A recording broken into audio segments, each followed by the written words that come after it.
What is up, everybody? Welcome to another episode of Limited Resources. This is episode number 390. My name is Marshall. I'm one of your Limited Resources, and joining me on the line all the way from Denver, Colorado, it's Luis Scott-Vargas. Luis, how are you, sir? I'm doing well. I'm looking forward to picking the brain of someone else we have on this show, so we'll see how that goes. You want to just bring him in right now? Let's just bring him in right now. Not only do we have Luis Scott-Vargas on the line, we've also got all the way from sunny southern Florida, Ben Stark. Ben, welcome back to Limited Resources. It's great to have you back on. Great to be on. Thanks for having me. Is it sunny or did I lie? Well, it's nighttime, but it was sunny today. Okay, fair enough. I do like that we have 2/3 of the future Team Draft Super League championship team here, so that part is nice.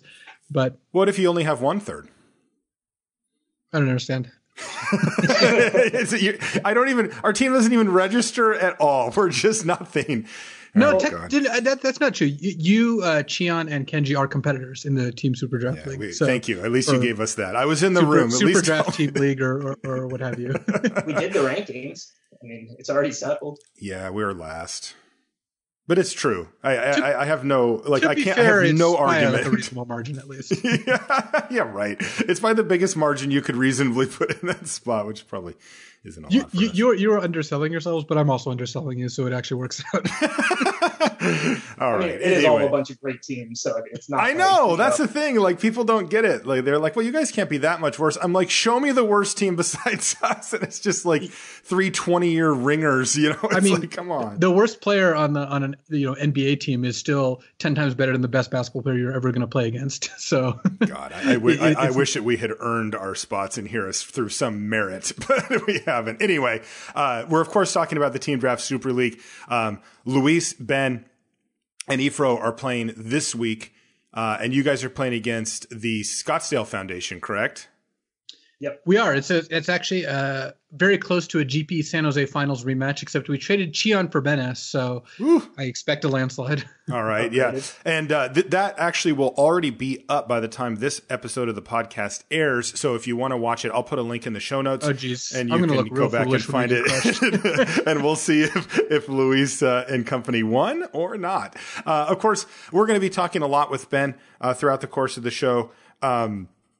About a whole host of topics, mainly Amonkhet related, but there's a bunch. I opened up some questioning on the Patreon today, and we've got a lot of questions for Ben there. Before we get into all of that, though, I got to mention our sponsor, channelfireball.com, the place to go for everything you need related to Magic online. Anything you need online, you're going to find it at channelfireball.com. And they've got awesome free content, too. A couple of the things that I saw on the site this week, Luis, top 8 buffoon cards. What is that about? So I'm actually reading that article right now as you're just kind of introing us. The article that you wrote. Yeah, just for value. It's top 8 cards that make your opponent play like buffoons. And an example is the most egregious one, Standstill.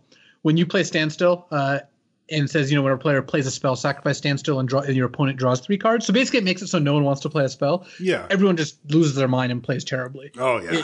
It just leads to the most absurd game states possible. And there's a lot of cards like this over the history of Magic. So this was a fun one to write. All right. So that's... Go ahead. I just actually had that with Standstill back in the day in Standard a lot. I played a Psychotog Standstill deck, and you'd play against Red Green with Elf, and they would play a turn 1 Elf, you'd play a turn 2 Standstill. They would never break it, and they could never win. They would put you to 12 or 11, and then you just break it into their turn with a Factor Fish, and they discard down to 7, and then you'd have complete control of the game. It was literally 2 mana win the game. It was awesome. And hence its high ranking on the buffoon power rankings from Luis. Also on the website this week, from Team Channel Fireball Fire comes the limited meeting before the Pro Tour that Paul Chion filmed for CFB. So you can watch that. You get a behind the scenes look at what some of the Pro Tour testing looks like for Team Channel Fireball Fire and Team Mutiny. So great stuff, of course, on the site. And while you're there, you can get anything sealed product. You can get singles, you can get supplies, whatever it is that you may need. You will find it at channelfireball.com. Please check them out. You can also support the show directly via the Patreon, patreon.com/limited resources. It's easy to get set up. And once you do, you get some cool perks like asking the Patreon question of the week. We've got a bunch of questions for Ben later. This one's a more general question, comes from Matthew. He says, "Hey, Marshall and Luis, how often do you play your first picks?" He says, "I know in theory you shouldn't get married to them and you should try to draft what's open, and that it's also wrong to completely disregard your card pool in making decisions. But I was curious, how often do expert drafters walk away from an exciting and powerful pack one, pick one and make the jump into other colors? And how often do they put a special effort to try to construct the deck that can feature it? Also, this is a factor. Is this a factor that that varies wildly between formats? Thanks, Ben. What do you think? You and I and Luis are all kind of in the stay open, draft your seat type thing. How often do you feel like you actually get to play your sweet bomb first pick? Yeah, I mean, I've never really tried to measure that, and of course, the better the first pick is, the more often you should end up playing it. Mm-hmm.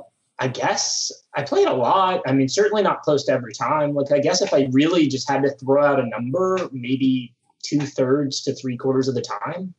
Do you agree with that, Luis? I mean, obviously, like Ben said, we haven't actually done the research to know the answer as far as a hard number goes. But I do find it interesting to think about that, because there is some type of optimal number, and I think a lot of people probably are pretty far away from that. I would guess that the more experienced you get in drafting, the lower the percentage that you play your first pick, because that is just a common mistake people make. But on the other hand, the more and more cards like Glorybringer they print, then it fights the other direction. Like, if you open a Glorybringer, you are supposed to play it most of the time, even if red's not open, because the wins that this adds to your deck are just more than being in the right colors, which I don't think is great for draft. Ben seems to like it, but I'm not a big fan. Oh, yeah. You don't like Glorybringer in draft? Is that what you're saying? No, he doesn't. He's saying, he doesn't like it when they print cards that good because it wins draft. But I love it because, I always tell WotC, hey, good job printing these 10 broken rares that just single-handedly end the game and remove all skill and strategy and interaction that matters from the game of Magic that both people were just invested in. This is what you like, yeah. I didn't know that this was going to trigger such a reaction from Ben. But yeah, interesting. It's funny because the reason I have that reaction is because Amonkhet is a great draft format, rares aside, but the number one criticism everybody keeps making to me when I say how I like it is that there's so many broken rares, and I mean, it's true. Yeah, and there's quite a few of them at the regular rare slot as well, which they pop up pretty often. Going back to the question, broken, like uber broken rares aside, this is part of the reason why colorless first picks are so powerful. In a colorless set, you're going to just get to play your first picks more often. You first pick a Worm Coil Engine, it's just going to be in your deck, and it feels pretty good to know that. But you shouldn't be afraid to move off of just your average good, like your good uncommon or good common. Like, you're not supposed to just be in those colors necessarily. Yeah, it is. I wish we had a model or computer or whatever it is that we would need to actually see where that threshold is, because we assume that there are rares that are good enough to make it so that you should really, really try to just stick with the colors, even if they're kind of not open at all. There's every chance that that's just not the case, though, right? Like, it is so hard for us to measure how much better our deck actually is with a Glorybringer in it versus being in, say, a color that's open rather than a color that's not. Right. It is a very difficult thing to actually pin down. We're relying a lot on intuition, and if I've learned anything, human intuition is pretty fallible. Right. It's not something that you want to, put your life on too often. Yeah. One of the cool things about Magic Online is you could probably find out exactly how often first picks get played, like pick one, pack ones get played. Mm-hmm. And my guess is the optimal number is just going to be less than that by a lot. Yeah. That's what I would assume too. No real math here, but I came up with my estimate of 2/3 or so based on, there's 5 colors. So if you're playing 2 of them, that means you're 40% to be one of those colors, sure, roughly. And of course you should you should look in that direction, but you shouldn't really force it. So I just figured it's got to be, substantially higher than that, but not too much higher, and came up with 2/3 just as a guess. Yeah, that did seem about right to me. The other thing that occurred to me while you were saying that, Ben, is that over the last few years, limited sets have been a bit different than in years past, where the number of playables printed is quite high, right? Like, we're quite picky these days, about which type of cards we want to put in our deck and which not.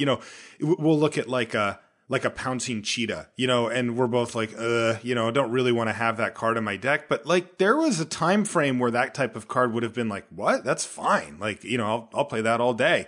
And so it is interesting because if I let's use Glorybringer as the example again. If I take it and red's not open, for me, that doesn't mean that like I just have no playables. It just means that like instead of playing Nefcrop and Tanglers, I have to play, the 1/3 prowess creature for 2 or whatever, right? I'm playing like subpar cards rather than like unplayable cards.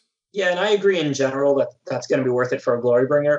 But there is a pretty big difference between Entangler and the 1/3 or Cheetah and Hooded Brawler. Like the differences between those cards go a long way to winning games also. So if we're not talking about like a Glorybringer, you should still be moving off of first picks when those colors aren't open. Even if you would end up with enough playables every time, like I said, the last 5 to 7 cards in your deck being 1/3 prowess or pouncing Cheetah is a lot different than them being Entanglers and Hooded Brawlers. For sure. All right, thank you, Matthew, for the question.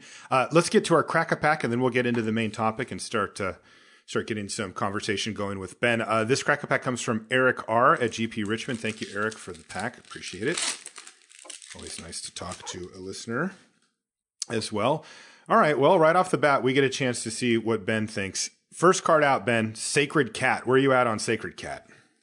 I'll play it. I think that I think black is a color that goes the best with white. I like zombies. I like going wide. I like the white trial. I like the monument a lot. I mean, if I can draft a 15 to 16 land deck that takes advantage of bodies, I'll play the cat. All right. So cat currently in the front runner. Ben said he would first pick it. Is that what you heard too, Luis?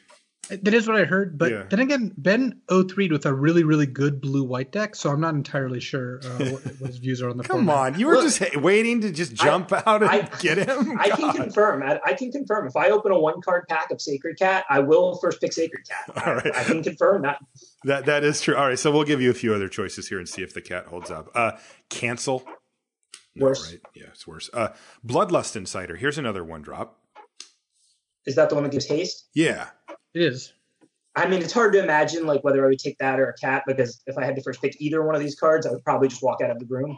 But but that's what you did at the Pro Tour, like really early. Dude, you are so mean, Louis. He had one off PT. I have to get my digs in because in preparation for the Team Draft Super League tomorrow, Ben was actually trash talking me, and I'm on his team. Oh, so no. That was exactly trash talking. We're in my arena now. All right. Your definition, I feel like I might need to just step aside. Hold on. You'd be a moderator here?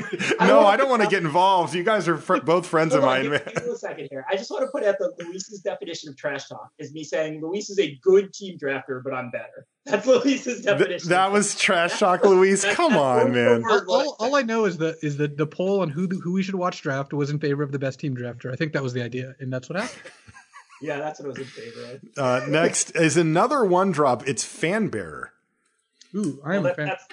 Obviously that's the first pick so far. I mean, that's a great white common. Yeah, Probably that's just a good card. Yeah, it's probably the second best white common to Gus Walker, but white has a lot of good commons that are pretty close. Oh no, the pouncing cheetah jumped into the frame here. Unfortunately, it must have heard us talking about it, but we're not going to be taking it here. Here's a Wander in Death. Where are you at on that one, Ben? The 2 and a black sorcery, get 2 creatures back with cycling as well. I mean, I like the card. The first copy of it's always going to make my deck. The second probably will. I'm not going to take it over a Fanbearer. Yeah, Fanbearer is definitely better. Luxa River Shrine, that's the gain life thing. We're not playing that. All right, here's some competition. Hooded Brawler? Hoodie B? Yeah, I'm a huge fan of Hooded Brawler. I am too, but Fanbearer's better, isn't it? I think Hooded Brawler and Fanbearer are pretty close in actual power level and what they offer you. Mm-hmm. I think that white is a lot better than green. So I'm more inclined to take Fanbearer. If I opened a pack of Hooded Brawler, Fanbearer, and no playables, I'd probably take the Fanbearer. I'm not actually sure that Fanbearer is better than Hooded Brawler, though. Interesting. All right, so we'll keep those two in a different group. Here's a River Serpent. We're not taking that over either of these two. And that brings us to our uncommons, which is where things usually get pretty interesting. And right away, we've got a card that's pretty good. Ruthless Sniper. That's one of my pet cards. I love that card. I like that card too. So when it comes down to it, though, right, Ruthless Sniper needs some help, right? It needs some setup compared to the Hooded Brawler and the Fanbearer. So are you willing to take a card like Ruthless Sniper over these cards with the idea that there's a lot more upside to that? Or are you more in the middle ground where you want to take something that's just kind of going to be good no matter what? Well, the thing is, a lot of cards have cycling, and that's one of the main things that you're trying to do with some decks. So it's not like if you first pick Ruthless Sniper, you end up with no deck if you don't see too specific uncommons or something like that. Totally. You know, like you're going to see cyclers, you know? Mm-hmm. So, I mean, I'm totally comfortable with first picking a Ruthless Sniper. In fact, I would rather take it pack one so that I can raise the value of all, you know, the, what is it, Horror of the Broken Lands or something? That's the one, yeah. And Wandering Deaths and these playable cyclers that are good and that I'm happy to play but aren't great. If you start out with a Ruthless Sniper, you can raise their value a little bit and draft them a little more aggressively.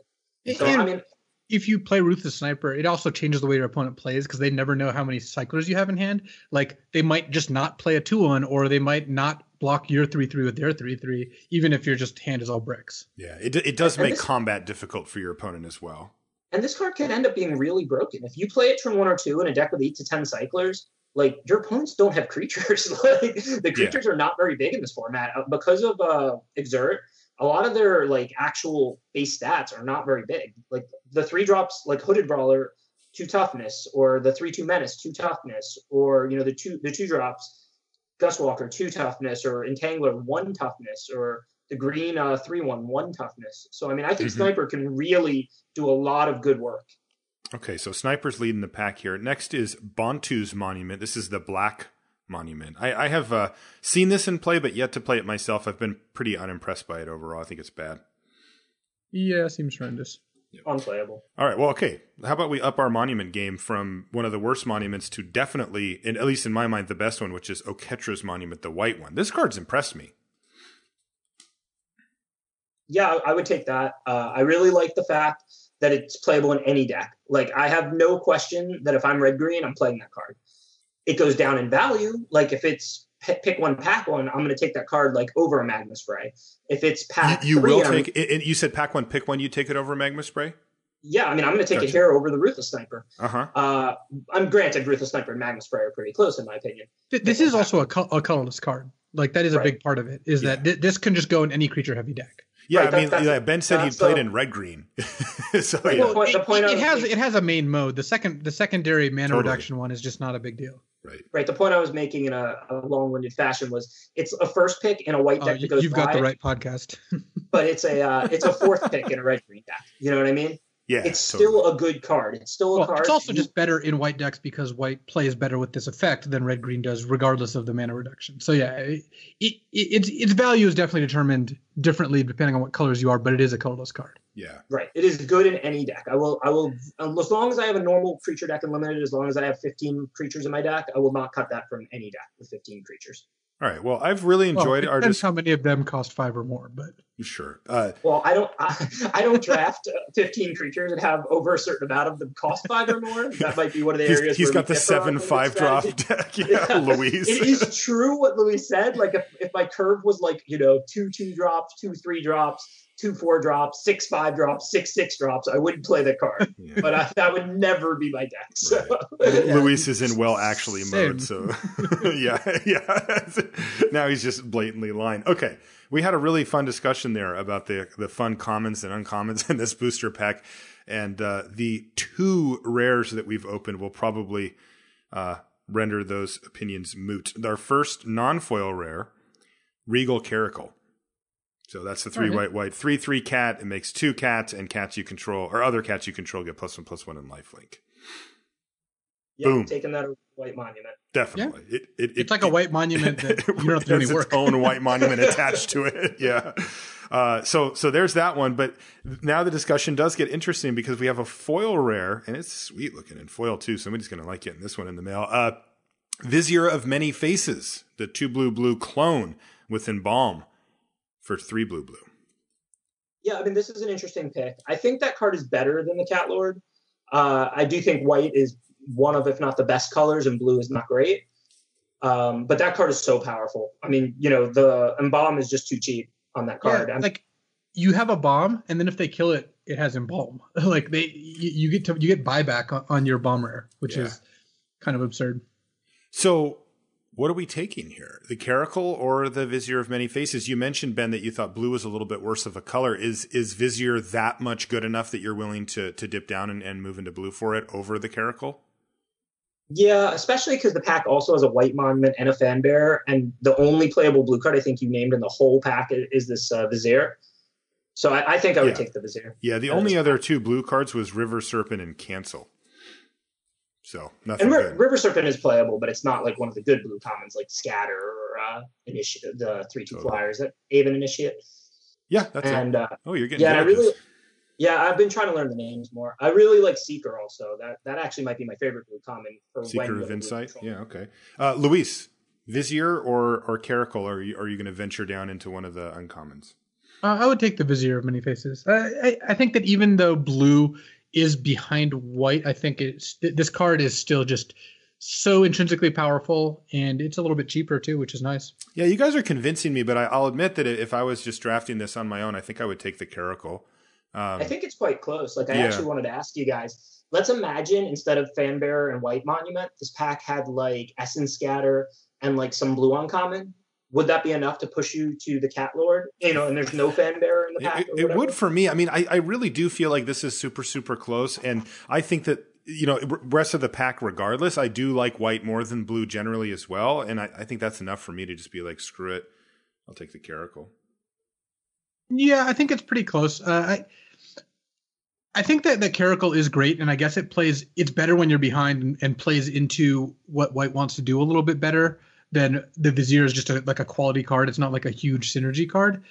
But I think given this pack's composition, I would rather take the blue card. I think if you switch the other cards in the pack, that could lead me towards taking the Caracal. Like what if we switched them the way that Ben said, where there was 2 good blue I'd be open to that. I do think Vizier is a better card, though. So okay. I think that all things being equal, the Vizier is a slightly better card. Fair enough.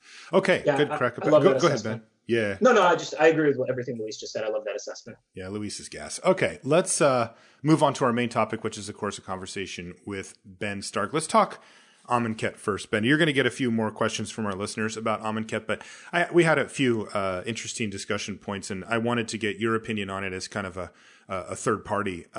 So a lot has been said about this format in regards to how aggressive it is. In fact, before the Pro Tour and during the Pro Tour, some teams even took a very aggressive stance and drafted basically like any one drop they could. The Sacred Cat, Honed Kopesh, Slither Blades, the white and the red cartouches, the Insiders, basically anything that affected anything and cost 1 mana they would take, and they would play like a 15 land aggro deck with that. So my question to you is, where we're at now, sort of post Pro Tour, are those decks still viable, and how good do you think those decks actually are? AKA, is Slitherblade the truth?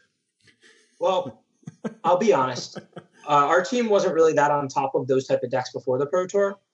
Obviously, since the Pro Tour, it's been a week. I've done, my share of drafts. Maybe 27 10 to 20 drafts, yeah. Yeah, probably like 10 to 20. Mm-hmm. But I haven't drafted that many of those style decks. I have drafted them once or twice. But have you played against them? I haven't even played against them much. Obviously, I have played against them also, probably once or twice, but not very much. Same. I think that, they're more prone to flood out than people probably realize, because it's you just can't go below like 15 lands very easily, or you have like actual color problems. So you still play more. You want to play 13 lands, but you just can't play 6 planes in your deck and expect to cast white spells. Yeah, right. That's exactly what I was going to say. Like if you could draft 12 Tundras or 13 Tundras and play 13 lands and play a blue-white, no card cost more than 3, all Slitherblade deck, you practically have, a constructed deck. I mean, a bad one, but you would roll most limited decks. But one that your team would play in a tournament, yeah.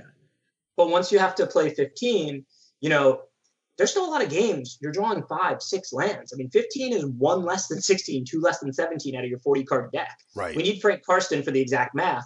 But if you play 2 less lands in a 40-card deck, that's only like 1 less land you're going to draw on average over, a 7-8 turn game. So, all those games where you finish with 7 lands, 8 lands unlimited, and maybe you win, maybe you lose. Imagine having 1 less and having all your cards cost 1 mana.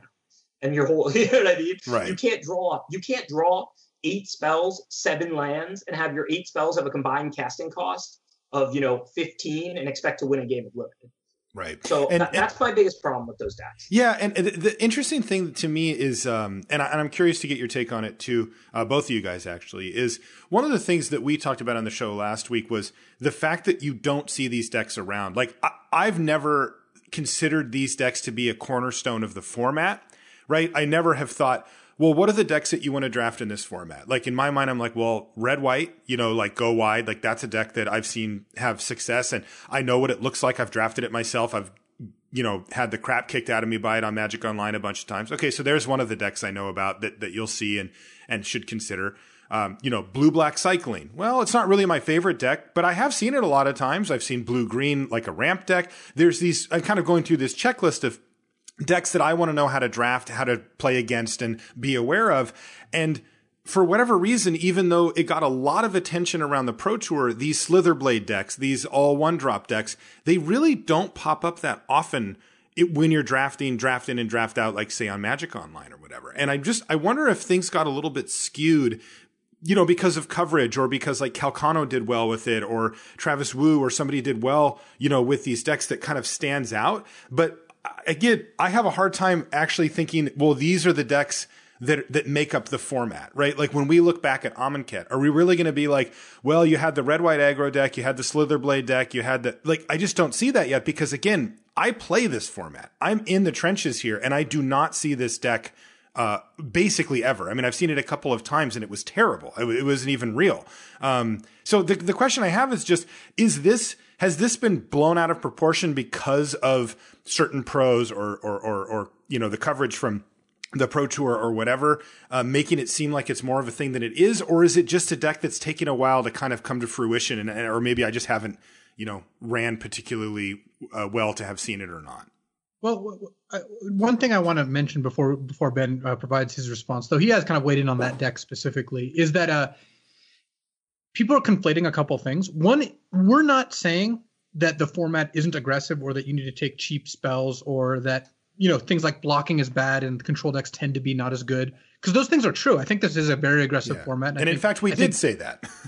Right. Yeah. I think that what I think people have a tendency to do is they want to feel really clever. So decks like the Slitherblade deck, decks playing tons of Horned Kopeshes, end up being... You're just committing now. Oh yeah, I know it's honed, but horned is just a better. It's just a better name. It's honed. It's shaped like a horn. It just looks like a horn. So there's just got to be a better name. But so I've eroded it to Horned Kopesh. But people want to do stuff like that, and our natural resistance is to be like, hold on, slow down a bit.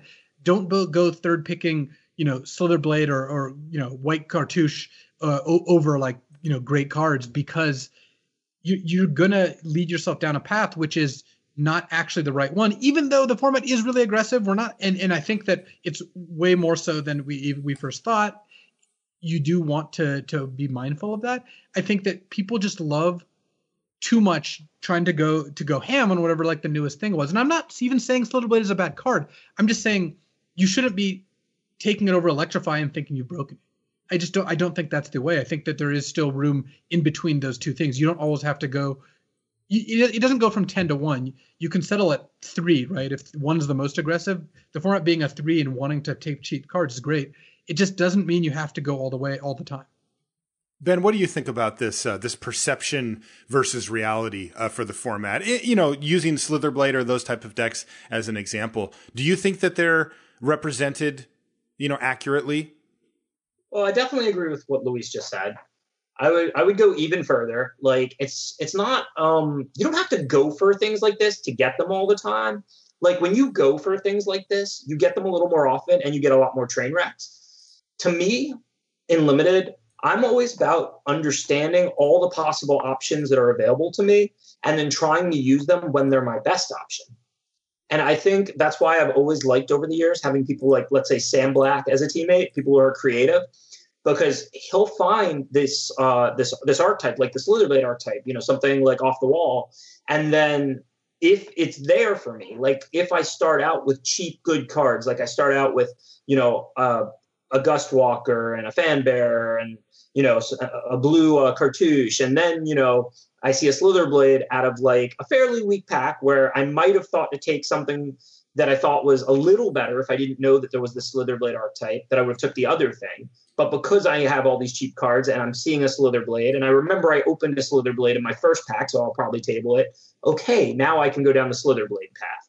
Whereas, I would never go into a draft saying, I'm drafting every Slitherblade I see. I think that's a which did happen at the Pro Tour, by the way. Yeah, and if you look at Calcano's deck, though, his deck was actually pretty good as far as this archetype goes. Like, you're not always going to get 6 Slither Blades. You're not always going to get Glorybound Initiate, a broken rare that costs 2. What if your broken rare costs 5 or 6? Mm-hmm. How good is that going to be? You know what I mean? Totally. Like, I think that, like, I didn't see the draft viewer. I don't know if this draft was covered or not. I saw the deck list, and I remember when I saw Calcano's deck list, I didn't think he broke it. I just thought his particular draft deck was good. You know what I mean? Yeah. Like, if you gave me that 15 land deck with all of those Sliver Blades and, Gustwalker and Blinding Mummy and Fanbear and Glorybound and Horned Kopesh. Yeah, Horned Kopesh and Blinding Mummy. All right. Go ahead, Ben. Don't let Luis. Don't let Luis get you off the. Listen, I've been working hard trying to learn the names. I just sent in my first draft video. Hopefully it'll go up soon. I didn't know every name, but I've been practicing and trying to memorize them more. For good communication. All right. But that said, I agree with what Luis said. I think the key to good drafting is understanding that these things might be a little better than you think if you completely write them off, but not thinking you're going to be clever and outmaneuver everybody by doing it. Right. Use them as plan B. Use them as, if they're available, then you'll take them. Right. If you have the cards that support them, then you'll take them. You want this to be a tool in your arsenal. You don't want to just go for it. And I think it's important to know the difference there, because I'm willing to believe that this is even better than I think right now. But I think knowing how to draft it and knowing when it's open is going to be ultimately better than thinking like the entire game of Limited has changed. That's just not true. And like, think about some of the different common interactions, right? Like, if you put a blue cartouche on a Sacred Cat on turn 2, that's pretty good. Like, you're now hitting for 2 in there and gaining 2 life, and you've only really spent a card, maybe a little more than a card. You've cycled a card in a deck that's prone to flood out. But that's pretty good. So how many blue cartouches did you get in pack 1? How many did you see? You know what I mean? Before you go down this path. Because, I don't want to play a bunch of Sacred Cats in my Essence Scatter deck. And Essence Scatter is certainly a good limited card. It fits your curve. You cast things. The turn you don't have anything to cast, you get to leave your mana up and trade your 2 mana spell for a creature that costs much more than 2. So, it's really about bobbing and weaving and figuring out how to put together the best deck based on what you've seen in that draft, not thinking you broke it and jamming that. That's seriously like one of the things that I think is the biggest pitfall for drafters. Okay, yeah. And then the other interesting aspect to this is, again, the perception that happens when a deck, especially at the Pro Tour level, sort of gets shown.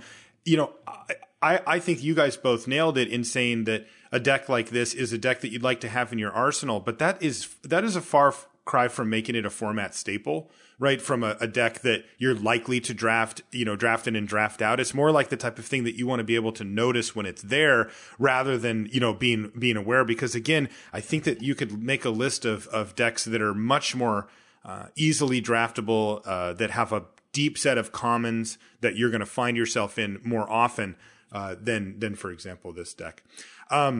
And I think this deck gets a little bit worse once everyone knows about it. There is something to going to a Pro Tour knowing everyone's undervaluing these cards, or probably undervaluing these cards. And that's just a little less likely to happen now, which is relevant, I think. Yeah, for sure. Ben, also, you said on Twitter that you thought R&D should get an A+ for their design on Amonkhet Limited. Both Luis and I had some kind of early worries about the format that we expressed on our first impression show. And it kind of went counter to what you were saying. Do you still think it's an A+? And what are your thoughts on that right now? I'll admit I'd probably downgrade it to an A, not an A+. Okay. I do think it's a great limited set. I don't mind when limited sets are aggressive. This I like long, interesting games. So it's not how I would design the sets. But in my opinion, limited should revolve around creatures and tricks and combat. And we're not going to play, every set's not going to be like Modern Masters, where the value is in your hand and not on the board. And, games are just amazing. That's how I would design the sets. But if it's not going to be done that way, if it's going to be designed around 2-drops and 3-drops and 4-drops and pump spells and removal and whatnot, then the number one thing that drives how good a format is, in my opinion, is the mechanics. And when you look at the mechanics in this set, I believe that cycling could be the best limited mechanic of all time. Okay. Now, I will admit they didn't do a very good job with cycling in this set. This is why I would downgrade them from an A+ to maybe an A or a B+. Some of the cycling cards are just quite not good enough. And they shouldn't be much better, but they should be a little better. Can you give us an example? Yeah, great. For example, the 6-mana 3/3 Flying Vigilance, that's a perfect design. That is a card that... Twilight Shepherd, Yeah, that is a card that is hard to cut from your deck. It's a nice split card. If you only have 2 or 3 lands in your hand, you cycle it for 1. If you've got 4 or 5, you keep it in your hand. You play it on 6. It impacts the board. Doesn't take over the board. That's an excellent design. The red one is a bad design. The 6/4. Yeah, the Desert Ceradon. Yeah, Canyon Ceradon. Desert. So in testing, one thing that was pointed out to me by my teammates was, I was playing that card too much and it wasn't very effective.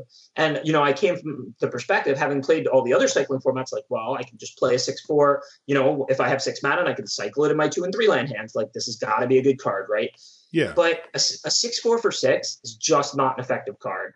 That card just needs to have first strike or something. You know what I mean? I see. Just something to make it an effective 6-drop. It shouldn't be a great 6-drop. But it needs to be an effective 6-drop. And it really just isn't. And I think that's kind of been the case with a lot of the cycling cards, where they're just a little bit worse than they need to be before they become good limited cards. So once they are basically not good limited cards, it's almost like you're pulling them out of the format because they're this moderate to bad playable that you don't actually want and doesn't actually make your deck better. So that's why I would downgrade them a little bit. My first impressions of a set, I never really read the previews much, only the cards people are talking about for our standard decks, because I love going to the pre-release. I think my favorite time in Magic is not the Pro Tour, it's the Friday night or Saturday morning pre-release when I first crack those new packs and see the new cards. Oh yeah. So I deliberately avoid the previews. And and I play those first 4 rounds, and I read all my opponent's cards and all my cards, and I learn the tricks, and I just love it. I don't know. So for me, when I give them my initial impressions, I haven't played very much yet. I played a little bit, of course. I would never give an impression of something, just in the dark, but it's mostly based on the mechanics. And cycling is an A+ mechanic. If it were up to me, it would be evergreen. There would be 20 cycling cards in every set. It's just wonderful to turn your cards into split cards where both sides can be less powerful than if it didn't have cycling. A cycling card is effectively just a draw spell, right? If a card is 2 mana cycling, the card is a split card. 2 mana, draw a card, or pay whatever, get whatever the actual casting cost is. And I don't understand why in a game like Magic, where the strategy is so good, and you need what's the word for this? You need the randomness because that allows hidden information and a lot of good strategy, but you don't want the mana screw and the mana flood. That's just a necessary evil due to having all the good strategy that comes with randomness. So when you can make a mechanic that really reduces that, like cycling, which reduces both sides, because if you're stalled on mana, you can cycle and find lands. If you have a little bit of a mana heavy hand, you can cast these expensive spells and not cycle. So I think cycling is A+. I love cycling. In this case, I don't think they did that great of a job with the cycling commons. The next mechanic, Embalm, also a great mechanic for limited. It presents all these interesting choices. Do I trade? Do I take it because I don't want to let them embalm? The common creatures that have Embalm aren't that powerful. It's not like the game gets taken over because they get to bring their 2/1 back for 4 mana, after it dies. Mm-hmm. Some of the rares with Embalm are a little aggressive, like the Blue Vizier we talked about and Angel, which is the best rare in the set, in my opinion. Those cards are, very broken, of course. But I mean, as a whole, Embalm is an A+ an A mechanic. If I give everything an A+, then what is an A+ really anyway? But Embalm is also an A mechanic for limited. Embalm is another mechanic that I would love to see used more of. It makes for great games. It allows you to overcost the cards a little bit, so you have less nut draws and less people getting run over. And then it gives you a mana sink, something to do if you're a little flooded, or ways to create value and interesting decisions. And then even Exert, I don't love aggressive mechanics. I would prefer if everything was Modern Masters. But it's a choice-oriented aggressive mechanic. As a pro player who plays, I've probably played roughly as much limited as anyone alive in Magic ever. I don't know whether to exert my creature sometimes. It is a interesting and hard choice. Yeah, for sure. I don't hate that mechanic. I think, once again, they could have maybe done a little bit better of a job. When I look at a card like Gustwalker, I tell myself, look, Grizzly Bear out of an aggressive color, I understand you want it to be a good common. I understand, you want it, to have an effect on the games. It doesn't need +1/+1 and flying. You know what I mean? Let's say it just got flying when you exerted it. That would still be a nice common. They clearly made it too good, you know? So, I mean, I don't mind Exert. I just don't. I think they went a little far with Hooded Brawler and Dustwalker. I think, those cards probably, could be toned down just a little bit. Hooded Brawler starting as a 3/2 could probably get +1/+2. That'd be nice. Turns into a 4/4. Dustwalker could just get flying, But I don't hate Exert, even though it's aggressive, and it makes it so it is somewhat format warping because it's the one that's on the most common creatures. And it makes it so that low power, high toughness blockers are really bad. And that's a problem. Right. Yep. I think it's also important to remember that it's nothing like the snowbally energy Kaladesh creatures. Exert creatures don't hit that hard turn after turn. Because if you exert them and they stay tapped for a turn, look at how much damage they're doing. Mm-hmm. A Gust Walker is dealing 1.5 points of damage a turn. A Hooded Brawler is dealing 2.5 points of damage a turn. This is nothing like playing a Thriving Grubs or a Thriving Rhino and turning it into a 3 and 4 and 5 power creature that can basically never be blocked. Right. So I don't hate Exert. I just think they gave Gust Walker and Hooded Brawler a little bit too much. And that's really important because they're commons. They're in every draft. They really impact the games game after game. I think that Amonkhet could have been one of the best limited formats of all time. I don't think it is. I think the primary reasons are the Exert creatures are a little too powerful and the cycling creature cards are a little too bad. I think if you design both of those properly, you would have a truly wonderful A+ limited format. As is, in the modern era, I'll give it an A, maybe a B+, but it's not what I hoped it would be. It's good. I'm enjoying it, but it's not one of the best limited formats of all time. Okay. Let's move on to our questions now. We've got a bunch of questions from our listeners via the Patreon. Let's see. I'll start off with here's one. So when testing, this comes from Joel, who says, when testing for the Pro Tour on Magic Online, have you found any significant differences between the leagues and the queues? Does this vary from format to format? What are you usually playing when you're testing for the PT on Moto? So to be honest, Luis might be able to actually answer this better than me. I joined, an in-person playtest team. Ice and Face-to-Face are working together this year, and we don't do a lot online. When I was on Ultra Pro, of course, the set wasn't on early yet, so we did a lot online, but only at the last minute. Luis is a commentator, man. Like, what do you want from him? Yeah, but since he's not getting together for testing, he's probably playing these leagues to just prepare and learn the cards and the decks and stuff. But I've actually been only playing drafts online basically, and playing all the constructed in person with my in-person playtest team this year. So I really don't have an answer for that question. Okay, no problem. Mark, do you want to answer that, Luis? Well, two things. Ben, I think people would actually be interested in hearing, when you just play Magic Online drafts, have you noticed a difference between leagues and queues, and which do you choose to play? Well, I only play leagues, so I really also wouldn't be able to answer for that reason. I think that the convenience of the leagues is wonderful. Honestly, it's just been a very, very big upgrade to my life since the leagues have come out. Yeah, it's so good. I can't even remember the last time I played an 8-man queue. Yeah, I don't play them anymore either. I just refuse to wait. In fact, I actually played one on accident, and I hit submit, and then I went down to hit the play button, and I'm like, "What? It's not there. What is going on?" I'm like, "Oh no."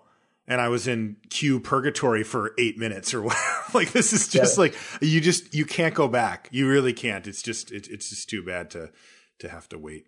The number of times I've done a draft and played all 3 rounds in less than an hour now, it's just wonderful. Yeah. I just, you build during the draft, you submit the second the draft is over, you're paired and playing a minute later.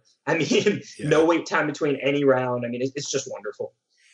Mark says, I absolutely loved your commentary from the Team Draft Super League, and I'd really like to try the format. I tend to get tired of draft formats after a while, and I'm wondering what other different or unique takes on limited you play, or he's also asking me and Luis, or that we might enjoy or suggest beyond Booster Draft and Sealed. Do you play Cube, Ben? I played some cubes. I like low power cubes, I guess is what I would call them. Yeah, the common and uncommon style cubes. Yeah, like Popper's fun. One of my friends built an artifact cube. It's fun, artifact removal and all these artifacts. I don't like vintage legacy power cubes. I don't like playing Burn against Reanimator or Signet into Planeswalker. To me, that's what's bad about Magic.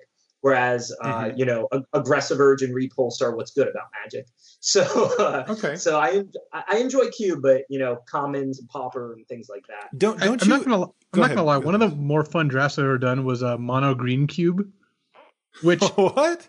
It does not have a lot of repeat play to it, but it was pretty fun to do. Just one of my friends had a mono green cube. Every card was green. That's kind of funny. What about any other formats, Ben, that you play? Do you do any of those 1v1, those battle box things or anything like that? I mean, I love playing battle box. I think it's a great format of Magic. Can you say what it is real quick for people that haven't played it? Yeah, and I want to give a shout out for the record. I know a lot of people seem to think like I invented it, but I didn't. I was just an early adopter because it's the kind of Magic I really enjoy. I forget who invented it now. Was it like DeMars or somebody like that? But it definitely wasn't me. But it is an awesome format. It's basically you play with a stack of cards and you have 10 lands aside, and you get to like draw one card a turn from your spell stack or whatever, which is just like a giant stack of spells, everything in the box, not like something you choose or whatever. And you play a land of your choice every turn. So basically, you're never mana screwed, you're never mana flooded, you've got a lot of options. The lands are 5 basics and 5 tap duels, so like it's often interesting and hard to decide which land to play to set yourself up, to take the turn off, or to play something not that strong that turn. And similar to Cube, I've seen some bad battle boxes. If you're going to put, super swingy, super broken cards that resolve and, ruin the game in your battle box, then, you're not going to have a good game, in my opinion. But, for example, I played William Jensen one game of battle box when we were at his place in Vegas once, like a couple years back. And we played, I'm not kidding, probably an hour-long game of Magic that ended on like turn 50. And on turn 49, like, he attacked and would win if I didn't like have or draw something. I don't remember whether I had no cards or I had one card in him, sandbagging or whatever. And then like I drew what I needed, like like a pump spell or something. You top decked in battle box and won the game. That's absurd. And I'm not kidding. This was like on turn 50 or something, an hour into the game. On turn 48, we didn't know who was going to win the game. It's just constant going back and forth with creatures and value and Gravedigger and bounce and draw 2 and just great game, just firing everything back and forth. One of the games of Magic that I've enjoyed the most, ever, really. I mean, just a wonderful game, Okay. And so if you build a battle box, like that, to just play these great, grindy, interesting, hard games where you have lots of options and choices, and all your options and choices are meaningful because they're not blanked by anything else, I think it's a wonderful format of Magic. Okay, something for us to check out for sure. John says, this is really for all three of you. He says, is this one of the more surprisingly aggressive formats you guys have seen? He says initial looks at the set showed a lot of 2/3s and 2/4s, high toughness creatures and cycling that I think had a lot of people expecting a far slower format than it ended up being. Are there any examples of recent limited formats? So the problem is... Go ahead. Yeah. What happens is with Exert, the Exert cards, like I said, don't hit that hard. Like they hit hard the turn you exert them, but not turn after turn. Mm-hmm. So you're able to draft like ways that generate value, things like Wandering Death. What you're not able to draft are low power, high toughness creatures because they don't attack well, but they also don't block well because they don't block the Exert creatures well. Yeah, R.I.P. Dune Beetle.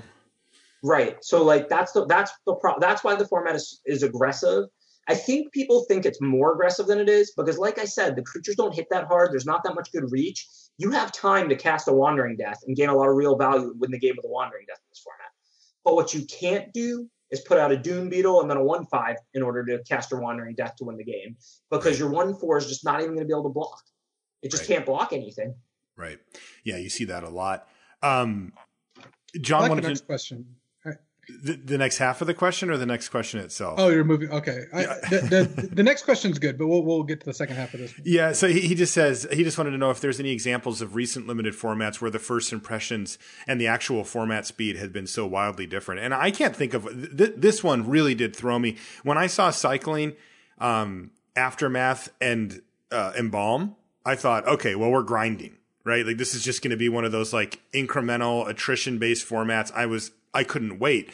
And then I got like slapped in the face with a Hooded Brawler in the pre-release or something. I'm like, whoa, that thing, I take 5? I'm like, okay, I guess I'll just take 5. And then a couple turns later, I did it again. And I realized that the format was quicker. And then people started discovering these very low to the ground, low curve strategies that also, and my opinion is that a lot of the reason why these strategies exist at all is because of the slow nature of these type of cards, right? Like cycling is a cost, right? It's a real cost. We mentioned this in the set review of just don't think that cycling's for free. It's a cost you're usually willing to pay, but it does take some turns to do. And when your opponent is playing a bunch of 1-drops and just the cheapest possible stuff, cycling anything that costs 2 is a real detriment. And I think that they're kind of taking advantage of the fact that people haven't really caught on to the fact that cycling is a very real cost, in tempo.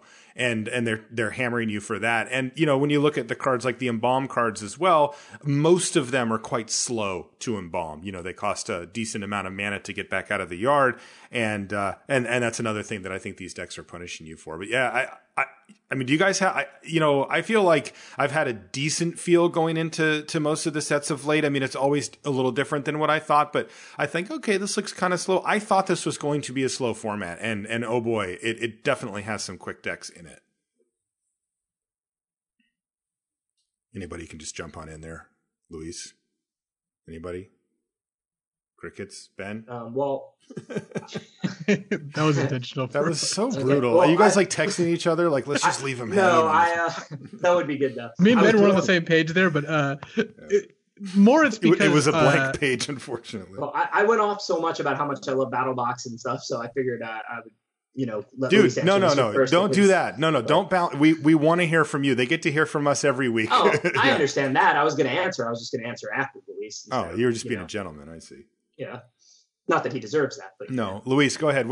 Did you have any, were there any sets that jumped out to you? I can't remember one in recent memory that was this off from what I thought it would be. No, this is probably the one that had the biggest difference. And I think Exert is probably one of the biggest. Definitely. The Exert and just how aggressive the cartouches ended up being, maybe. The cartouches are a big part of that, right? Like they're a huge tempo swing, and they really change the way the board looks in kind of a haste fashion, right? Like it changes now, and combat changes now. It's not the type of thing where they go cartouche, and then you go, okay, well, I'll deal with that next turn. It's like, no, I'm getting hit right now, right? It changes everything. Yeah. So I think that I agree with that. Amonkhet's probably the answer to that. Did you have any thoughts on that, Ben? Yeah, no, it's a good answer. I mean, I think the Exert creatures, like those, that's the mechanic that affects limited the most, and they're just too good. I mean, I know I already said that, but okay, that's really why. That's the reason. It's not only do I agree, but the reason is just Hooded Brawler and Dustwalker, too good. Yeah. Also, John wishes us luck on the Team Draft Super League this season. He said he thought that to who? Well, he says all of us. Clearly, it doesn't work though. Well, clearly he can't wish it to all of us, right? So he wants it to go to 2/3 rather than 1/3 of the people. Right, that actually makes sense. He's getting his value. All right, fine. He did say he thought that our commentary, Ben, you and I, was really on Reed's draft was very insightful. Thank you, John. Matthew Hall with the hard-hitting questions. Do you think Gustwalker should be called, this is for you, Ben, should be called Dustwalker because it looks like it's walking on a cloud of dust? I don't answer flavor questions. But you know the answer, right? You just don't want to tell people? I barely look at the pictures. I don't think about the names, like what the words mean or anything. And if you were in a Pro Tour testing house where people spent hours debating these things, you wouldn't either. I do not do flavor. Poor Ben. To each their own. I'm a very open-minded person. I respect it if other people want to like flavor, but I'm not involved. Does it make you regret the years of hard work and effort you put in to become a level 3 flavor judge in the past, now that you've walked away from the flavor judge game? I can't say I regret it because it was a very fulfilling job. It made a lot of people happy. Yeah. It made me very happy. It was a good way, to give back. Connect to the community, yeah. But I did have to retire. I did have to step aside. All right. So, well, that might not be the last flavor question. It might be. David Valdez is our next question. Says, how much has cycling changed the floor of sideboard cards, possibly pushing them into making a main deck cut? And we do see, by the way, Ben, a lot of what would normally be considered sideboard cards have cycling in the set. They were pretty aggressive about slapping cycling on many different conditional effects, and I think a lot of them are sideboard style cards, like Dissenter's Deliverance and Forsake the Worldly, those type of cards that, generally are considered sideboard. They have cycling. Does that push them into main deck playable for you? It absolutely does. And we talked about some of the things that maybe they didn't do a great job with in this set. And that's one of the things I think they did very well. God, really? I got to hear this. Tell it to me, and I'm gonna attack you after. So I mean, traditionally, green has trouble with flyers. It has nice sized creatures, but it's hard, to play these big slow ground creatures and race flyers. Stinging Shot is just a perfectly designed card, in my opinion. There are some decks you play against where, they have a couple of flyers, and if, you have to make an interesting decision whether to cycle it, whether you're going to beat those flyers or whether to save it. There are some decks that have no flyers, and then, you have to cycle it, and it has a drawback, but it's not the same as having a dead card, which you couldn't main deck. And then there are, the flyers that are the biggest problem for green that now you can answer efficiently. Now, so how is this a good thing, though? Like, because isn't the interesting part about, but that's not a good thing is my contention. So, and here's my take on it. When I think about limited, and I especially think about drafting and building a deck, one of the things that I love about limited is the risk reward calculation that you have to do on each of these types of cards, right? And if you just give it to me without having to make that calculation or reducing that calculation down so much that it becomes, definitely favorable for me to do it, that just takes a really interesting wrinkle out of the game. And also, I don't think that's going to be the case I don't think that's going to be the case with something like Stinging Shot. Like, I often find it like it's worse in some matchups than what my 23rd or 22nd would be, but it fills a hole in my worst matchups and stuff like that. So I end up having a hard decision as to whether to play it or to play that Quarry Hauler or not. I think it is a very balanced limited card, somewhere like what I would call a round replacement level. And the fact that you had to have Plummet in your sideboard because it was dead in some matchups. So you just got trounced by flyers anytime you were green in some formats. But now you can make your deck a little better in your worst matchup by having a Stinging Shot main, and a little worse in your good matchups, like against a red-white aggro deck when you have bigger creatures than them and can block. So you make your deck more 50-50 against the field and less 75 one place, 25 another. I think that's a good thing. Right? I don't see it that way. No, there's two things. One, I don't think that your deck gets a little bit better against decks with flyers. I think it gets a lot better. Like, you have a premium, like you have maybe the best removal spell in the set. if it's on, like Stinging Shot, 1 mana instant, 3 counters on it's absurd. It's so much better than, removal that we get normally, that it's like adding a Doomblade to your deck against those type of cards, which is a huge bump. I mean, as big as one card can give. But what about when you're playing? Why is that a bad thing though?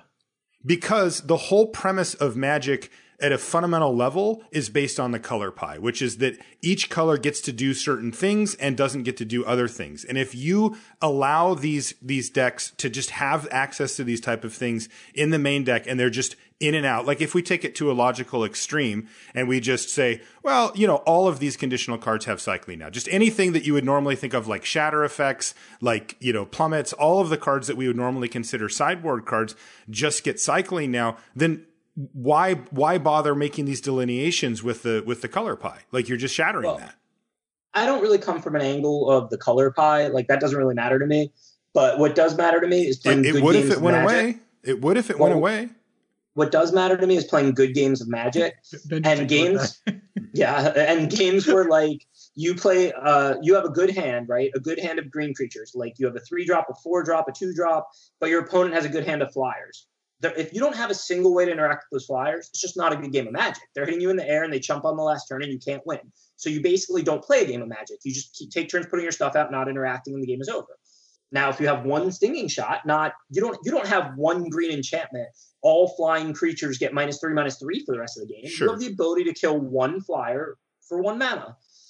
I think that probably takes the game to pretty close to 50-50. I can't say whether it makes you 55% or 45%. I mean, obviously that depends on everything. But it takes a situation where you might have only been 20-25% to win and brings you pretty close to 50-50. So I think that's a really good thing for in-game play. Man, I think that's the slipperiest of slopes. Like, the idea is that each color is supposed to have strengths and weaknesses. right? It's like green is supposed to be weak to flyers. That is an inherent thing about green. But what does it get in return? Well, it gets, say, bigger creatures than blue does, or, than the thing is, I disagree a little bit, because sometimes the giant spider slot in green is just a very good card, right? Sometimes that common is just pushed. And in that case, green is not as bad against flyers. And I don't think that violates the color pie or really makes the experience worse. No, and I'm not saying that green just can't have answers. I mean, green is the color that gets plummet and gets giant spider. So, they clearly have slots that are available to those. But, like, I don't want both. And what if there were more, right? Those cards being main deckable just makes it so that instead of hypothetically being 70% against rush decks and 30% against flyers decks, you're 50-50 against both. And but you're not supposed to be 50-50, because what you're supposed to do is have weaknesses built into each color as well as strengths. And then you're supposed to combine two colors together to try to make the most well-rounded approach to, a game of Magic. You're using the word supposed in a way that I would not use it. Like, I understand that historically what you're saying has been true a lot of the time, but I would say you're supposed to get the most meaningful, most fun, most interactive games of Magic where your decisions matter a lot and you don't know on turn 3 that you're going to win or lose, where you're into the game and, the choices you make matter. I don't care the fundamental underpinnings. Historical color pies. Like I said before, you would if it went away. Like, this is a thing that, like, matters on a deep fundamental level to how Magic plays out. And any time that they've upset that balance, and I don't think that these cycling cards do that in a big way, but it makes me nervous. It screwed everything up. Like, if you just have, green burn spells, right? If you just say, well, why doesn't green just get burn spells? Like, they're not good at killing these small creatures or, this certain type of thing that I want to kill. Why wouldn't we just give green the ability to do that? So then it's more balanced. It gives me a better chance to have a victory against a deck that has these small creatures or whatever. Like, that's not an unreasonable argument. It's very similar to the one that you're making. But if you did that and then you applied that to each of the colors where you just short up their weaknesses in each case, all the colors are the same. There's no differentiation, Right. And that might upset a blue player or a green player or a red player, somebody who's attached to a color. But I'm attached to good games of Magic where the decisions matter and the games are close and interesting. So you don't care about the differences between the colors then? No, not at all. I care that games are close and interesting and skill rewarding and skill intensive. To me, win or lose a game of Magic is not fun if I know the outcome on turn 3. If I look at my hand on turn 3 and I know my opponent stands no chance, that I'm going to curve a Hooded Brawler into a good 4-drop, into a broken rare 5-drop, and I know they're just never going to win this game on the draw, that's not a fun game. I'm not. To me, what's fun about Magic is when I'm thinking, what combinations of cards can I beat? Which ones do I have to flat out ignore? And I'm adjusting that every turn based on the new information. And I'm trying to give myself the highest. I'm battling to be 58% to win this game instead of 54%. We're battling to be 44% to win instead of 38% by, like, trying to play optimally. That's what makes Magic great to me. Not you can have all of those. And blue doing what blue does. Well, but you can have all of those things and still have a fundamental underpinning of what blue does, what green does. Because I'm telling you, the games are more dynamic and more interesting because they restrict what the colors can do. If they were all just the same, right? If it was just like, oh, it's a blue 5/5 for 5, and there was a white burn spell and, that kind of thing, I'm telling you, you would find the games less dynamic than you do now. So I'm not suggesting they throw away the color pie, but I don't know if you played back then, Marshall, but there was a set, I think it was Planar Chaos, where I did not play back then. I have seen that set, and it makes me cringe, to be honest. But I did not play then. Yeah, it was great. It's what the third set. The gameplay was actually just awesome. Yeah, it was great. Like, the third set had Sprout Storm, and that kind of made it bad. But Time Spiral, Planar Chaos, I think it was called Planar Chaos, the second set. That was just a wonderful limited format. And they shifted all the color things, and different colors had different abilities. And the gameplay was just fantastic in that. Yeah, well, but what they tried to do with that, you have to realize, is they tried to correct what they felt were wrongs. Like, they said, well, this ability makes, like, it was given to blue early. Like, for example, they had Prodigal Sorcerer way back in the day that pinged things. And they were like, at some point they realized, well, this shouldn't be part of what blue does. So they took it away. Right. But, like, for example, Giant Growth, +3/+3 until end of turn. That's actually a very red mechanic. It's a temporary boost for a temporary gain at a long-term loss, which is a thing that you see out of red all the time. So they gave it, what is it called, brute strength or whatever, right? So these were things that they were trying to actually fit back into the color pie in a more meaningful way rather than break it. Same thing with like Damnation. Harmonize was supposed to be a green mechanic. No, I'm not saying it's like that for all of them. And I like I said, I find that set, I never played it, so I'm not talking about gameplay, but like that set makes me just cringe. I would not have printed that. I would not run that up the flagpole as the best design set you could ever pick. Anyway, I'm not coming from a design perspective or anything, but like, but it matters. These are things that you might be taking for granted, is what I'm saying. I'm not saying it doesn't. I understand that, like, you know, when I analyze a set, I'm only analyzing it for gameplay. I understand that, you know, R&D has a much tougher job than that, you know. For sure. But I think Luis will agree as a player. I know Luis played on the Pro Tour then. Like, it was a really good, interesting, fun set to play. It was a great set to play for very competitive players, which we are. It was also like the worst selling set they've had because it didn't appeal to, you know, people. Sure, I just don't really, you know. Again, I kind of agree with Ben here. Like, we're getting into an argument over if you want to argue that these things lead to worse mass appeal or worse overall design, I'm with you there. I don't think Future Sight are, like, I think you know, too many of the bottom 5 Magic cards ever designed are in Future Sight, for example. Looking at you, Bridge from Below, but that doesn't mean that very competitive players who like to play intricate games of Magic wouldn't have a great time. Like Marshall, I know you would enjoy playing these sets. Yeah, I'm sure I would. Yeah. So it depends. What are you trying to prove here? I think that going back to the base, I think that Stinging Shot, when used sparingly, and that's the key, does lead to good gameplay and also can be good design. Yeah, I think so too. My argument is more of a slippery slope argument that I believe, sure, you can put up a set where they shifted around a bunch of cards and say this was more fun. I would agree. I agree with. I mean, if you guys are both telling me that, I'm going to believe you for sure. The thing that I'm saying is that if you do this too much and you erode what is fundamental to each color, I think that Magic is less fun for us. And I'm not talking about from some flavor perspective or, you know, whatever. I'm talking about, I think limited is less fun. I think it just becomes this homogenous thing that, you know, well, what colors are you in? What does it mean? And if you don't, I don't care what the color, like, I don't care if it's red or if it's Klingon or whatever, you know, I just think that each one needs to have kind of the things that it's good at and the things that it's not fundamentally to make the most dynamic gameplay, like over the long term. And I worry about cards like Stinging Shot for that. Again, one card, whatever, right? I mean, one card's not going to, you know, upset that balance. It just makes me nervous. I don't know. I think also, I don't like being on the other side of it too. I think I find those designs very, very poor. Like, for example, if you play a 3/3 flyer, right? You space 6 mana to play a 3/3 flyer, and your opponent just snaps it off with Stinging Shot. I don't think that that's a good gameplay experience at all. Like, it disincentivizes you from wanting to play those type of cards. Well, in that example, I mean, why didn't you play other things before that they had to choose the Stinging Shot or not? Or like, maybe you should hold your 3/3 flyer for one turn and you only have one card left in hand, and they cycle their Stinging Shot because there's no targets for it and you have one card left in hand. But to the larger point, I think we'll have to just agree to disagree, because I acknowledge and agree with what you guys said about, you know, mass appeal and things like that. But as far as like in-game play, it's never ever like mattered to me what black does and what blue does and what red does. You know, it's just about having, you know, good balanced decks and games and all of that. So, I mean, I don't agree with you that if you take away like the color pie aspects, like the in-game play limited gets worse. I do agree with you as far as mass appeal and design, and, you know, because a lot of people care about that stuff, you know. And no, dude, we are going to have to. I'm not making that argument though.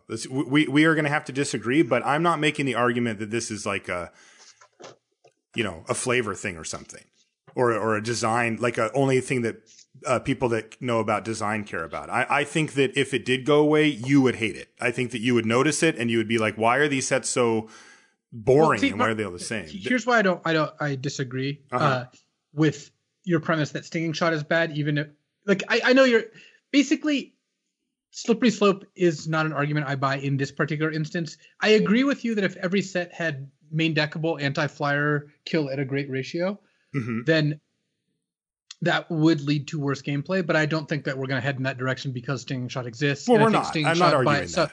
I'm not arguing that. And I think Stinging Shot by itself does add something. I think it's interesting.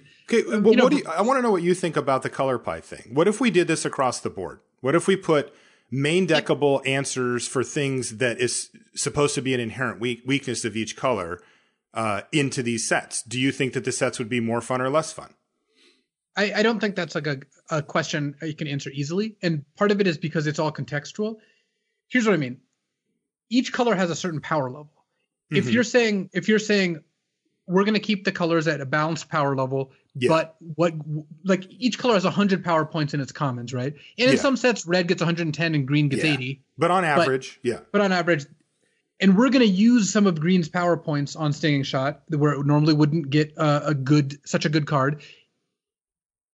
That's fine as long as it's still in ratio. If you're just saying like, well, green now has answers to flyers that are great, and red gets answers to enchantments, which it normally doesn't do, but that doesn't matter because enchantments suck in limited, then green is getting an edge, and that's worse. I think that would be bad. But if the power is distributed, I think it could be lead to just to perfectly fine gameplay. It just happens that some colors are weaker to like things than others. So if you're just saying take everything, I'm saying if we take that away, that doesn't necessarily mean it's gameplay. Bad. It can, but I don't think in a bad way.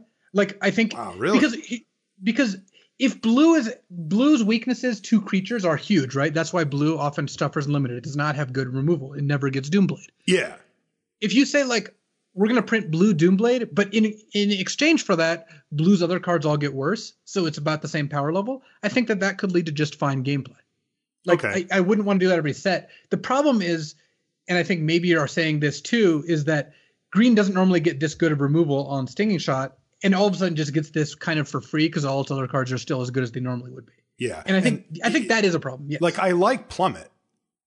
I hate Stinging Shot, because I like that Plummet carries with it inherent risk. If you main deck it, you're taking a huge risk. And when you bring it out of the board, you're bringing it out of the board for a specific reason, making it inherently weaker, than it normally would be. So Marshall, my main argument against that is more often than not, you can't main Plummet because only, 25% of your opponents are going to have targets. Yeah. So the end result is it just is in your sideboard. When it comes in, it's insanely powerful. And in game one, you're very vulnerable to flyers. When you take something like Stinging Shot, your deck gets worse when you put that in your deck and your opponent is red-black or red-white aggro. I mean, as you talked about earlier in this show, Cycle 2 is a real cost against an aggro deck. Definitely. Like limited, your winning in limited is largely correlated with how well you use your mana over turns, 2 through 6. And if you have to spend the time and spend 2 mana to cycle because your card is dead otherwise, that's a huge cost. So you take a card like Stinging Shot, that's a more interesting card to me than a card like Plummet, because I have to lay out my green deck and go, how vulnerable is my deck to flyers? How good is my deck against red, white, and red, black aggro? Do I want this Quarry Hauler or the 5-mana 5/5 so that can I cut one of those cards and put the Stinging Shot main? Where Plummet wouldn't even be in the conversation. Basically, what I think always colors these types of conversations, especially on this podcast when we're talking about competitive play, is power level. And there are ways to adjust for power level in every direction. If Stinging Shot costs 4 to cycle, the card would just be much worse, and we wouldn't really be having this discussion. Sure. And if it cost 1 to cycle and gave -5/-5, that's a different animal too. Yeah. I think that there is room to print cards that let colors do something they normally don't do at a power level that is good and main deckable without making gameplay terrible. But you do have to be careful. I definitely agree with that, Marshall, that if you do this wrong, then things start to bleed together. And, Ben might only care about gameplay, but honestly, I think, Ben, you will find the game to be worse when all the colors feel the same, because that's not that interesting either. I'll fully acknowledge that, a lot of people obviously like certain colors, care about what the colors do and everything. Me personally, I mean, I've never felt myself drafting like what's the word for this? I've never felt like an affinity towards certain colors, really. I'm all about just playing good, meaningful games of Magic. So I think for me personally, what I'm saying is true. I'm not sure. I mean, you did say you like the artifact cube. Yeah. So. Are you saying that when you draft black, you don't feel like a necromancer? So, I mean, I understand the point you're making, Luis, and I think it's a complicated subject. About the necromancer. And I think it's a good point. And I think that a lot of people maybe would find Magic less fun, if their favorite colors didn't do what their favorite colors always do. It's not about favorite colors, Ben. I actually think that you would find this less fun than you think. Part of the interesting gameplay is knowing colors can or can't do certain things and having the colors feel different. And you do lose something when everything blurs together. Like it is subtle, but you do lose something. I agree that that I don't think the colors doing what they're supposed to do is a meaningful concept for me in terms of gameplay. I mean, it's less supposed to and more that they do different things because that makes them have different game pieces that lead to different scenarios.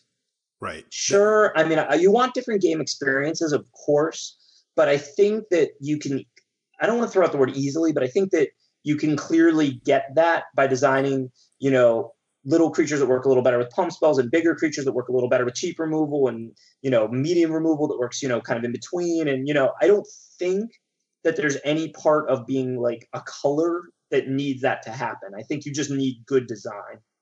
Okay. Good stuff. No, this is really interesting. That was I did not expect to go down this rabbit hole, but no, me neither. But it was really interesting stuff for sure.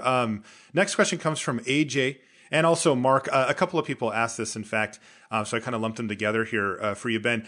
But they said, do you feel like you lose any of your edge given that Amonkhet was released so early on Magic Online? Does the extra practice let the competition brute force their way to a greater understanding, or does your drafting skill still keep you a step ahead? That's a great question. And the simple answer is really easy, and it's yes. But the more detailed answer is really complicated. Yes, you do feel like you lose some of your edge? Yes, definitely. Okay. I mean, I think that, as somebody who I feel like personally, I understand Magic. Like, I don't get everything right. It's really hard. It's a great game. No one does. But I think that, I would win more if the Pro Tour was a pre-release than I do, with the set being out 2 weeks later. And I think, if the set is on Moto for 2 weeks before the Pro Tour, then I'm going to win less than if it's not. I think, I'm someone who, mostly just because I've been playing the game since I was 11 years old and started playing on the Pro Tour when I was like 16, the game is very intuitive to me. And so, if it's a pre-release Pro Tour, I feel like my edge is going to be bigger. And the more practice everyone, including me, gets, I feel like my edge just steadily goes down. But that said, the reason it's a complicated answer past that, I think it's really good for Magic. I think the super team thing, which, we may be the founders of. I remember back with Luis, basically forming Team CFB back in 2009 and 10. I'm not taking credit for organization because I'm not much of an organizer, but I was around then. That is an understatement. Yeah, but I was around for the original organization and everything when it was happening. You're definitely around, yeah. But anyways, what I was saying was, the super team thing is really smart, and it's certainly not wrong. It's a good choice, but we are doing it because we gain edge. So by putting the set on Magic Online earlier, you're of course taking edge from the super teams, which I think is a good thing. This is where it gets really complicated because, of course, for people to be professional Magic players, they need to be able to get edge. But I also don't think that they should get it because they can go test for 2 weeks while other people who qualified and this is their opportunity have to work a normal job because they don't play Magic for a living.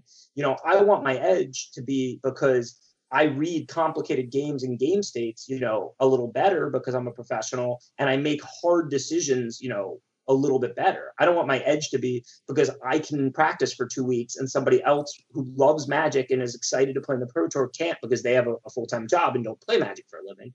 So I personally, yes, I think my edge is lower with the set being on Magic Online right away, but I love it. I think this is a really good change for Magic and definitely something they should continue.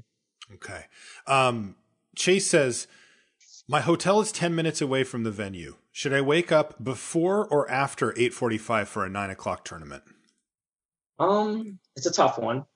It's a really, really Is it really a question. tough one? Yeah. I mean, if you showered the night before and you don't want to eat breakfast and want to maximize sleep, if it's a walk, so nothing can go wrong on the way, like it's not a 10-minute subway, ride, it's just a 10-minute walk. I would probably set my alarm for 8:45. That's probably the exact time I would set it for. Because, I mean, that means I can just slap on my sweatpants and brush my teeth, be out of the room by 8:50, and I'll walk in by 9:02. And it's never going to, actually fire at 9. If 9 is the start time, you can't be later than 9:05, but you can definitely be there at 9:03. So I think 8:45 is probably the perfect time to set your alarm for. Oh, man. He's so not kidding either. Golo says, here's my question. He says, let's assume we know we are 100% to either win or lose a game of Magic. Are there good strategies to pick up further equity for later games, like trying to get more information about their deck? He says, thanks for all the great content. Well, you're welcome. And yes, that's a very good question. Not one I hear people touch on a lot. And yes, there absolutely is.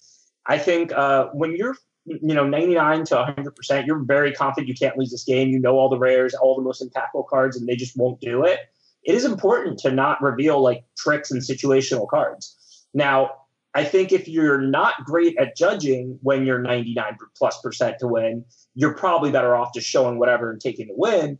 But if you're confident that you're 100% to win, 99.9% to win, yeah, I mean, I think it's important. But if that's game 2, I mean, if you show the opponent, something that destroys an attacking creature, impeccable timing, a pump spell, a trick, whatever, that information is worth something, substantial, maybe, 0.25% or, whatever, some number that doesn't round to 0. So I think, yes, I think it is very useful to not show super tricky type cards in games where you're 99 to 100% to win. Next one comes from Phil and says, as part of a pro team, do you think there could be better ways to learn and understand a new draft format beyond just jamming a lot of verbatim drafts? For example, adding a copy of a rare to decks to try to learn how good it is, or a similar manual intervention. Do you guys ever do that? Build here's a B-level archetype or... We had one of our most successful drafts was when we all drafted and then we decided we were hungry, so we wanted to go get food. So everyone built their deck. We made teams. And then we judged which decks were the best and assigned each deck a record, and that's how we determined the winner. We do this on coverage, but we're joking. We call them judge drafts. Like I end up judging them most. You did this in testing. What's wrong with you? Well, you know what the funny thing is? People get, even good players, even though we try not to, biased by results. It's hard not to. Yeah. So, you do learn from the in-game play. Cards actually perform better and worse than you thought, so that's important. But I also think, if you 3-0, there are a lot of people, let's say they play 3 or 4, let's say they play 10, 15 drafts, and they have one archetype in 3 or 4 of them, and they go 9-1 with it. It's going to be really hard for them to realize that archetype is bad if it was bad. So, I mean, there is something to be said for really trying to discuss things and establish where the value is and analyze, what's really, causing the wins, where the real value over replacement is, and not just jamming games and looking at the results. Do you ever put cards into the deck? Do you ever try to, like he said, try out a rare? So I haven't done that in limited, but we have tested sideboard plans for constructed by starting cards in your opening hand. A good example, we were trying to see if Dark Confidant was good in a control matchup. We just played a 10-game set where Dark Confidant was in the opening hand every time, just because that is the best scenario. And if it was good in that scenario, then we'd test normally. But if it was bad in that scenario, we could save our time. Haven't done that for limited though. No, I've never done that. I've never done that for limited. It's probably not a bad idea. I mean, the thing is, limited really revolves around the commons and uncommons, and you see them enough if you're doing any volume drafting. It is true that if there's a mythic that you've never seen, but it's not obviously good, and you a card like Nissa in this set, where you might not know that the card isn't very good at a glance. It's a mythic, it's a planeswalker. You might need to play with it and figure that out. And you just happen to have never had it in 20 drafts. Maybe it's not a bad idea to add one to your blue-green deck in testing and play with it, just try and get a feel. We've never done that, I guess, probably because we do enough drafts that it doesn't really come up.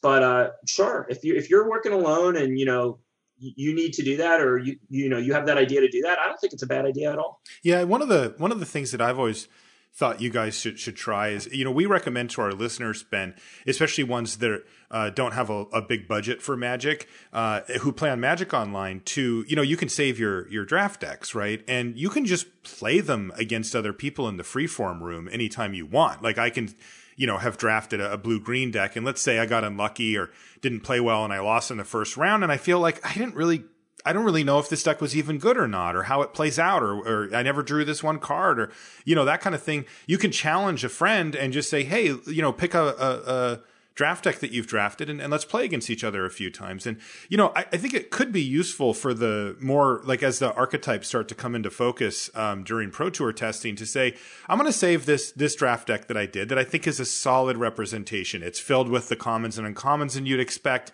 to make up this archetype. Maybe I have one good rare, something like that. Obviously you wouldn't want to take like the peak version of it. And then you could play it against another similar, level deck of a different archetype. You could just sit there and play 20 matches if you wanted. And really, if you really, really wanted to know how this played out, what the important cards were and stuff, you could probably learn something. I mean, I know that the tough part is that, there is a time crunch, and the actual draft portion is super critical for you guys as well. And this, looks past that, but I have always wondered if that would be worth the time or not. I'm glad Phil asked the question. Yeah. And go ahead. No, I mean, I think it's a good question. I think that, in reality, we probably don't do enough of things like that. If you organize your testing and were more focused, it would be, less fun, because you're just like trying to figure out one specific thing and then another, but probably more effective. Yeah. We all love Magic so much that, we mostly just want to draft and want to play games of Standard and whatever. But I mean, like, I can't say that if you really organized everything, that there isn't a more effective, more optimal way to gather the data that's useful and to learn and to, really optimize your time. I think we basically haven't gone down that path much, because it would be way less fun, and it would probably only produce a little bit better results, but it honestly might produce better results. So I think it's a very legitimate question and a good idea and a good topic to be thinking about. A couple more questions for you, then we're going to let you go, Ben. MH says, if you were to rank your friends in order of importance, effect on your life, and emotional connection, just how many of them come below Subway? I actually don't like Subway. I know. That much. This is a funny thing. It's become a thing that people think you love it. Yeah, you've given up a lot for Subway, to be fair. Yeah, I'm all about like calling things how I see them, like not liking things because it's trendy to not like them and stuff. I think Subway it gets way worse of a rap than it deserves, but I don't think Subway is actually like great. I think that it's like they make mediocre sandwiches, but not mediocre in the way people call something mediocre when it's actually bad. I think they make actual mediocre sandwiches, and that they taste fine. They're not exceptional. They're not bad. You get the same thing every time. Like it's a well done chain. But Subway is not in my like top 10 or even top 25 like common restaurants to eat in terms of how good I think it is. I mean, it's really fast. There's reasonably healthy options, and it's very cheap. So I may eat it for convenience a decent amount. But for example, like I've raved about how much I like Chick-fil-A's chicken. That place, I think, unfortunately, I don't agree with some of the other things that place stands for and does, but I think their chicken is absolutely exceptional. I think their chicken is way better than, like Wendy's or McDonald's chicken. Subway, I think, makes like dead average food. I think I don't think their sandwiches are anything special. Well, okay, that's fine, except for that, MH is asking, which friends do you rank? Because we know that Eric Froelich and Andrew Cuneo are both below Subway on the power rankings, because you chose to go get Subway rather than. And you missed an entire round for it. Let me talk about that for a brief second. Similar to getting up at the last possible second, I think people don't realize that like a lot of the things I'm doing here are not supposed to be selfish, or they are somewhat value oriented. For me personally, I play a lot better, if I get more sleep, especially over a long day. So I get up at the last possible second. If I was somebody like Luis, who could go to bed in the middle of a rock concert at 3 p.m. in the afternoon, if you want to, I would obviously just go to bed at 11 p.m. and get up at 7 a.m. and not cut it close or whatever. But I often go to bed at 3, 4 in the morning. So the difference between getting up at like 8:30 and getting up at 8, that's the difference between getting 5 hours of sleep or 5.5 hours of sleep or what have you. And when you're about to play a very difficult strategy game for the next 10 hours, that half an hour matters, And the thing with the Subway and the sandwiches or whatever is like, I go for a lot of walks in between rounds at tournaments. I leave the site because the site, is noisy, it's congested, it's fun, but, I want to oftentimes clear my head, get fresh air, get coffee, get food, get a snack, feel fresh, and rested and ready to play the next round, my best. And I feel like I'm best able to do that by like leaving the convention hall and going to Starbucks or going to Subway or going for a walk and just getting fresh air. I don't leave, because I'm so hungry that I'm willing to risk a game loss for that delicious Subway sandwich because it's so amazing. I almost always pack healthy snacks with me and things like that. I mostly leave and go get food and go get coffee and take walks because it's like an opportunity to basically take a break and clear my head and get out of the congestion and come back feeling like fresh. I hate this answer. I hate this. I can't make fun of this. This question was good. The answer was just. I can't make fun of this answer, Ben. Come on, you got to throw me something. I'm sorry that I have an actual rational answer for something you guys. So annoying. I am too. I'm sorry. Yeah, I think we're all sorry, Ben. Okay, let me re-answer the question.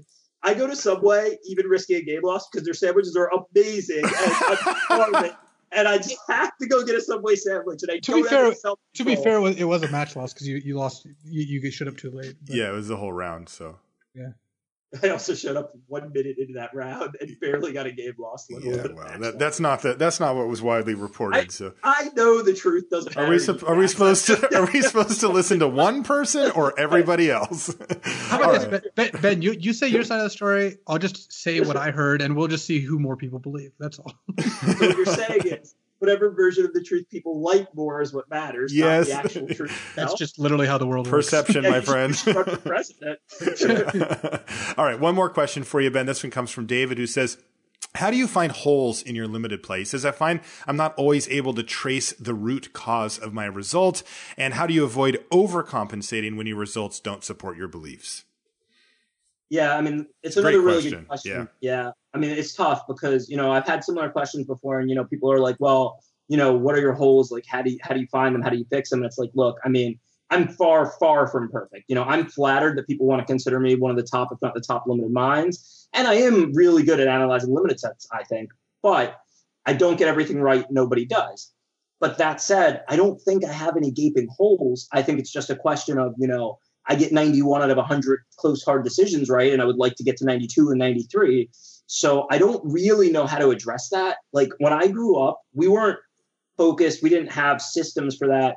We just drafted and drafted and drafted until we were super tired, and then we drafted another time or two. Bad idea draft. Yeah, then we slept for 6 hours. Then we woke up and started drafting again. It was never like, hey, what are the holes in my game? Okay, let's organize and set up ways to test for that and fix it. Hey, what are the holes in your game? Like, that's just not, when I was growing up playing Magic from about 14 to 18, I mean, I just, my system, which is I'm not in any way claiming is the optimal system, was eat, sleep, and breathe Magic. It was not, organize, figure out what my weaknesses are, figure out how to patch them up. Like, we just really didn't do any of that. I don't know if it was different for Luis, but I really don't even know how to answer that question, even though it's a really good question. No, Luis was born great at Magic. Just ask him. All right, that's our. My biggest hole is probably that I do lean towards wanting to play slightly more expensive cards than I should, but a pretty well kept secret that Ben can attest to is that when I actually care about the result of the match, I have a lot more 2-drops in my deck. Yeah, everybody, you get on the Pro Tour draft viewer, and you're not taking 7-drops. So I have to tell the story. It's quick. San Diego, where Luis put on possibly the greatest performance in Pro Tour history, going 16-0 and then losing the semis. So before that, we were doing all these drafts, and his decks were the worst. I mean, we literally were like, what are you even drafting? Right? I like this story. Yeah, then in the Pro Tour, he drafted mono green and mono black, two of the tightest, best curves, best draft decks I've ever seen. Just awesome. And I literally got mad. I was like, does he just not even care when we're doing these team drafts? I'm glad he has this great deck. I'm glad he has these great decks in the Pro Tour. I hope he wins the Pro Tour. But what is going on in our team drafts? They had to start hate drafting 1-mana 0/4s and stupid telescope equipment in Zendikar because I would just keep putting them in my deck. That's great. But yeah, he does draft much more focused decks in the Pro and stuff when he's not goofing around. Yeah, for sure. All right, Ben, thanks so much for taking the time to come back with us here on Limited Resources. We know it won't be your last time on, but we love any time that we get to have you on the show. Where can people find you and what you've been up to? Well, I make videos and content occasionally for Channel Fireball. My Amonkhet draft video should be up any day now, and there will be a steady stream of them coming. On Twitter, I'm BenS8528. Definitely, I only got into it maybe a couple years ago, but I've been using it a lot now. So if you want to follow me, I try and always share my thoughts. I don't know where else. That's pretty much it, right? Yeah, I think that's it. But that's your local Subway. Yeah. But again, Ben, thanks for taking the time. We really appreciate you doing that for us. Oh, thanks for having me. You guys are awesome. And of course, Limited is my favorite format of Magic and my favorite thing. So I'm always excited to be on this show. Oh, yeah. We'll get you back on soon. Don't worry. If you want to find us on social media, I am Marshall_LR and Luis is LSV. I want to remind you that the show is brought to you by channelfireball.com. Please do check them out for all of your Magic needs. Everything there on the website, including awesome free content every single day, as well as a full selection of everything you need to play this great game. And don't forget that you can sell your cards back to them as well. This is just something that I think not enough people do. Is you get together with your friends, you do a booster draft or two, you end up with a pile of rares that you're not really going to make a standard deck out of, and they kind of just sit there, and if you wait, they just lose all their value. And if you're proactive about it, you can send them back to Channel Fireball and get a 30% trade-in bonus for store credit, and that can get you another booster box, and then boom, you're drafting with your friends again the next weekend. And that's just kind of the circle of life, and it's just one of the ways to help mitigate the costs of playing a lot of Magic. And again, everything else related to Magic over at channelfireball.com. That will do it for the show this week. Thank you so much for hanging out. And once again, thanks again to Ben S. for hanging with us. And we'll see you next week.